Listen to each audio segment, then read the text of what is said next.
It appears Representative Thomas Massie has once again provided another example as to why it is that within the halls of Washington, D.C., amongst the upper echelon of the D.C. elite types, that he is undoubtedly one of, if not the most hated politician in all of the capital. And why could that possibly be?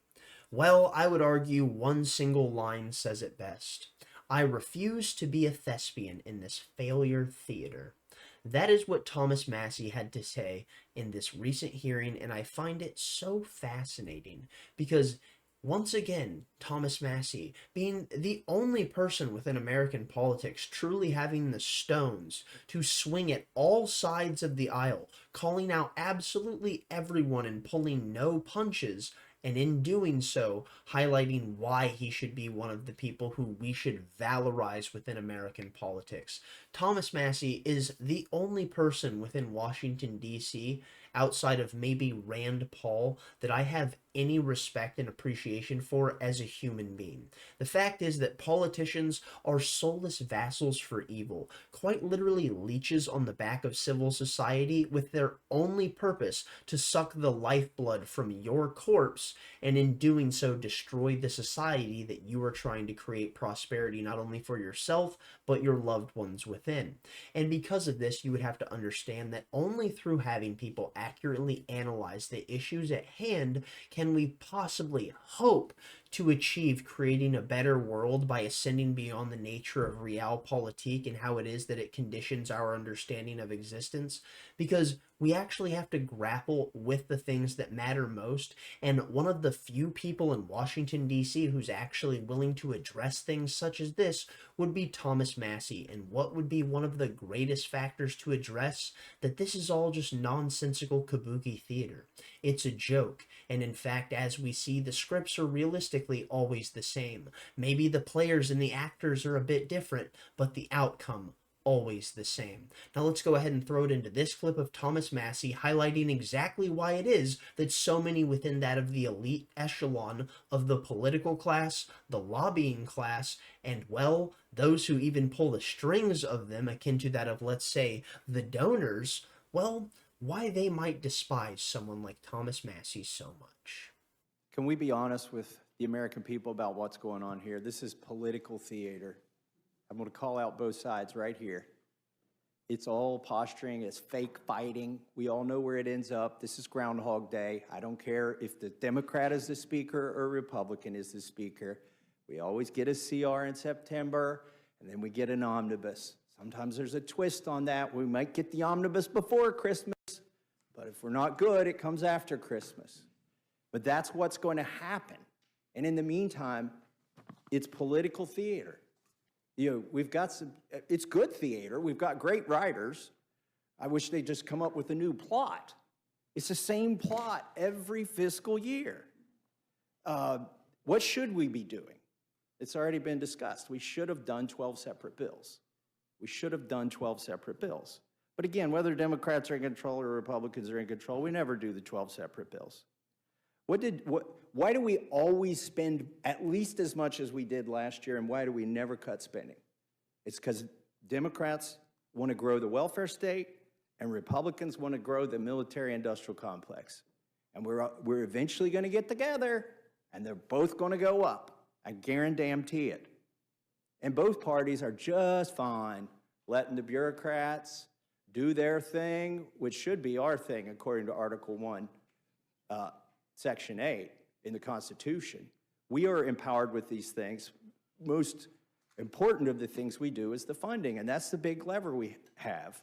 You know, I've sat through now almost 2 years of hearings in this Congress where we've exposed lies at the CDC, shortcuts at the FDA, unconstitutional gun bans at the ATF, over-prosecution of January 6ers at the DOJ, targeting common citizens at the FBI, spying by the NSA, illegal mandates for livestock by the USDA, targeting plant vaccine or transgenic plant vaccine at the NSF, and censorship, the censorship industrial complex of which the NSF is part of, automobile kill switch at the DOT. Now, these are all things I think most Democrats are just fine with, this kind of totalitarian state that the bureaucrats are pushing on us. But Republicans at least pretend to be against these things But what are we going to do this September? We're going to fund every freaking one of those things that we have exposed. That is the tool that we have, is the funding. Why are we funding things we don't like? We don't have to. Well, it's because we're addicted to spending. And this doesn't do anything about the addiction at all. So let me touch on one point too here that I think is important. Is, a couple years ago, or a summer and a half ago, I suppose now, we did something where we allowed the debt limit to be increased. But as a condition of that, we said if you do a CR that lasts past April 30th, everything's going to get cut 1%. And that, to me, seemed like at least a little tinge of fiscal responsibility was creeping in. But now I notice that this CR, instead of going 1 year and giving us time to do the 12 appropriations bills, is going to go 6 months. Now, let me tell you what's going to happen because this goes 6 months. Number one, it ends in March 28th, on March 28th. Well, the automatic cuts happen on April 30th if the CR went past that. So that is exactly why the Speaker chose a 6-month CR, is so we don't have even the chance, a threat to this town, it's a threat of a 1% cut. We don't want to even, this is like T-ball. The 1% cut is on the tee, and Republicans won't even swing at it. So instead, we're going to do a 6-month CR instead of a 1-year CR. That sets up another crisis next spring where we can do another pretend fight sometime around March. And that fight it'll be the same fight regardless of who wins the presidency and who's in charge of the Senate and the House. And we're basically going to get pretty much the same result. But that's 6 months from now. In the meantime, we can kick the can down the road. All of these things that we've exposed and all of these hearings are going to continue to get funded. But wait, there's a bright, shiny object on this CR. I've never seen one of these. I have never seen a bright, shiny object attached to one of these must-pass bills. Oh, wait, no. It actually happens. There always is. A bright, shiny object. A bauble, if you will. A little something to get excited about. This SAVE Act. It's going to save us all, right? And by the way, this is good political theater. I do like this part of it, that we're going to see almost every Democrat cast a vote so that illegals can vote in our elections. I mean, that's pretty clever on the part of our speaker to set that up, make you all take that vote. But here's what he's going to do after you take that vote. He's going to take it off. The bright, shiny object goes away. It's Lucy and the football again. And the American public is all revved up. Yeah, we're going to get to save that. We're going to save these elections. We're going to stop the illegals from voting. Really? How are you going to do that in like 6 weeks? I think they're already registered if they're going to vote. Some of them probably already voted.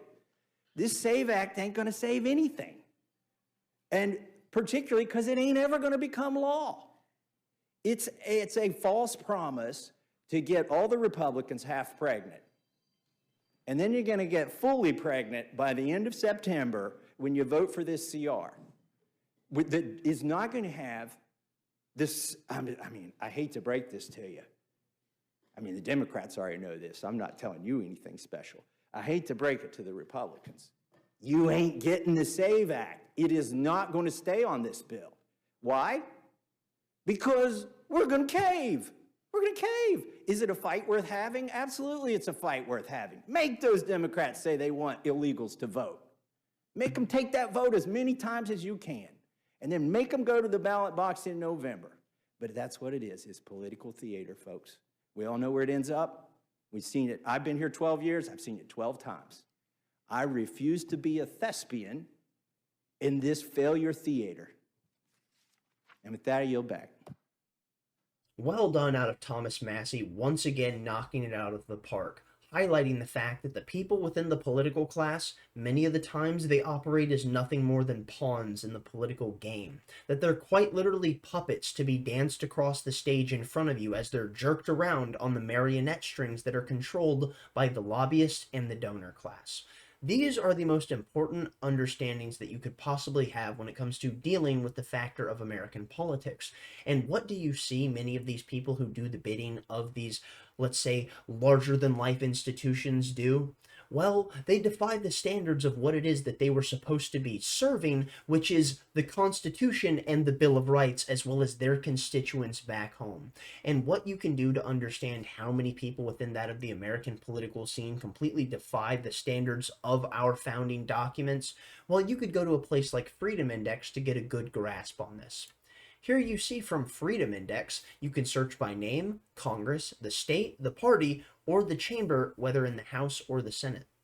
So what does that mean? It means you can go ahead and look up your representatives that you have now or ones from the past to understand how steadfast in allegiance were they to the ideals with which they claim to serve. Because as we know, Thomas Massie being represented as the most freedom-oriented congressman that the United States has seen in ages, if not ever, then what you would realize would be what? That his score would be astronomically high, and that is absolutely true.